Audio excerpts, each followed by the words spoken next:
Hi book friends, I am Jen who reads, and today I'm going to do a non-spoiler book review for one of the most interesting books I've read in a long time, and that is The Last Murder at the End of the World by Stuart Turston.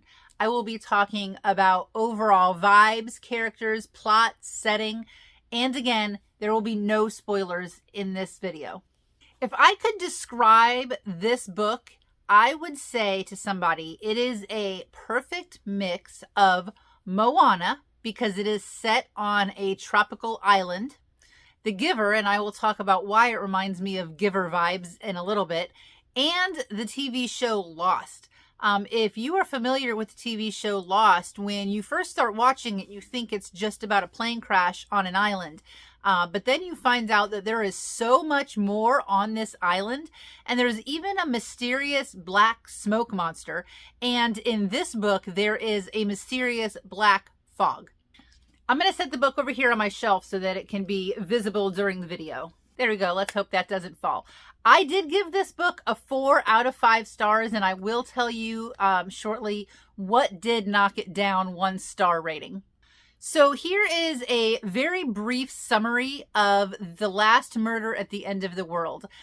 We find ourselves on an island that seems to be the only habitable place left on Earth. The rest of Earth was destroyed by some mysterious black fog. On this island, there are 2 groups of people. There are 3 scientists, and they are considered the elders. And then there are the villagers, and there's like 120 some odd villagers. And they are the brunt men. They are the ones that do all the work, all the gardening, all the building, all the cooking, all the everything on this island. These villagers also stay on just one little tiny part of the island. Most of the island, the villagers do not go to. So in this book, there is a murder, and the murder triggers the barrier that is keeping the fog from invading the rest of the island to fall. And the only way that we can get this barrier back up and save the island is by finding and executing the murderer. So we're on a countdown. So the beginning of the book starts with like 72 hours until the end of the world. And then each part of the book, it kind of counts down 48 hours until the end of the world, 24 hours until the end of the world, and so on. One of my favorite things about this book is at least every chapter, maybe every couple of chapters, just when you think you know what's going on, something else is introduced and it poses more questions. So in every chapter or every couple of chapters, you learn something new, something interesting about this island that you didn't know before. So the setting is really unique. It is on an island. The way it's described, it gives me strong Moana vibes. And on this island, when somebody dies, all of their memories are stored in a memory gem.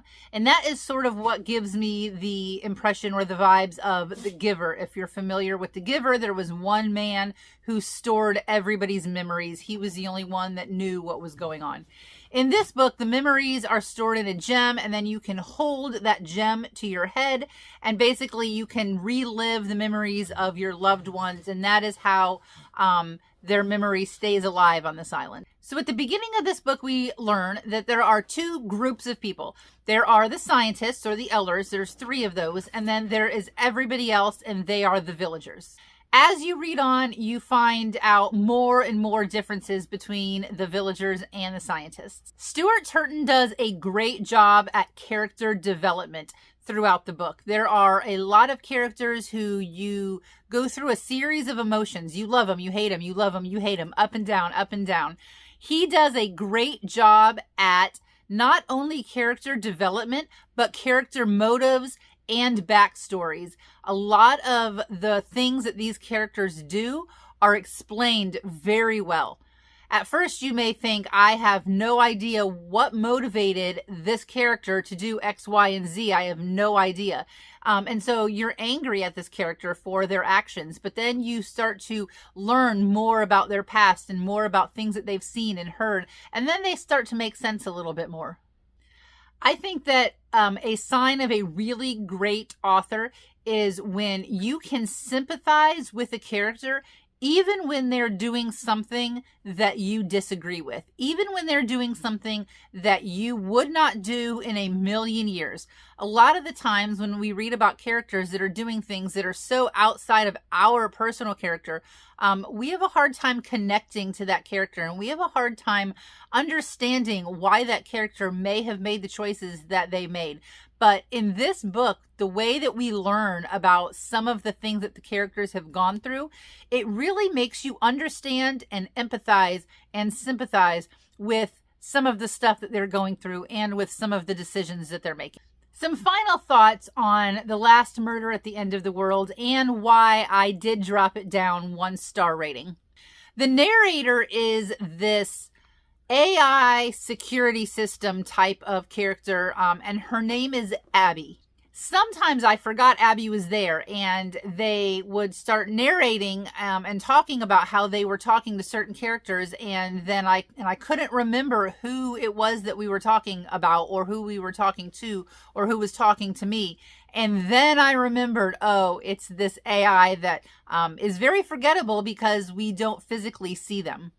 The plot, the characters, the setting, all 5 stars. There were some things that I felt went unanswered, such as the origin of this mysterious fog that is talked about a lot. I had some theories. I wrote down some theories. I wrote down some questions as I was reading, and some of those did not get answered. I have heard other readers say that they felt that there were some plot holes left in this story. Personally, I did not find or realize any plot holes, but also I'm not a real big plot hole finder. Even in movies, if there's a glaring plot hole, sometimes it will go right over my head. So there was a murder on this island, and there is somebody who was tasked with solving the murder. They only have a certain number of hours to get this murder solved, because not only do they have to solve the murder, they have to get the murderer to confess. Then the murderer has to be executed, and that's the only way to bring the barrier back up to stop the fog from overtaking this island. It slowly got faster paced and a little bit more confusing as they were bouncing ideas off of each other and discussing different motives of different characters, and maybe they were the murderer because of XYZ. I felt like I needed a murder board. I felt like I needed to take detailed notes. And I started to get a little bit overwhelmed because I was like, I'm never going to remember all of this. I'm never going to remember if this one little detail that I may have missed is something that's crucial to understanding whatever is going to happen at the end. The good part is, the positive, is that it doesn't matter. It is confusing. It's interesting, but it is confusing. But when we get to the very end and we find out who the murderer was, what their motives were, all of that other back stuff that was a little bit jumbled doesn't even matter. I did feel like it was wrapped up very nicely. The process from getting from A to B was a little jumbled, a little bit confusing, but we got there and everything wrapped up nice and neat with a little bow. Except for the unanswered questions about, like, where did the fog come from and some of that. All of those questions that I still had at the end, though, really did not have any merit, did not have any impact on the final outcome of the story. Because of those unanswered questions and because of how jumbled it got a little bit when they were trying to figure out who the murderer was, that is why I dropped it down to 4 stars instead of 5 stars. But now that I have chewed over this a little bit, now that I have thought about this, it's been about 2 weeks since I finished reading this. I think maybe more of 4.5 stars is appropriate. This is definitely a book unlike any that I've ever read. I would definitely recommend it to anybody. Anybody who likes sci-fi, dystopian, thriller, mystery. I don't even know what genre to slot this under. So those are my thoughts on The Last Murder at the End of the World by Stuart Turston. By the way, if that name is familiar to you, he also is the author of The 7.5 Deaths of Evelyn Hardcastle. Bottom line, I would highly recommend this to anyone. It was very interesting. It was very thought-provoking, and I think that everybody should pick it up and give it a try. Thank you for watching my video. I would love to know your thoughts, your questions. I would love to know if you have read this or if you plan on reading it. As always, I appreciate your likes, comments, subscribes.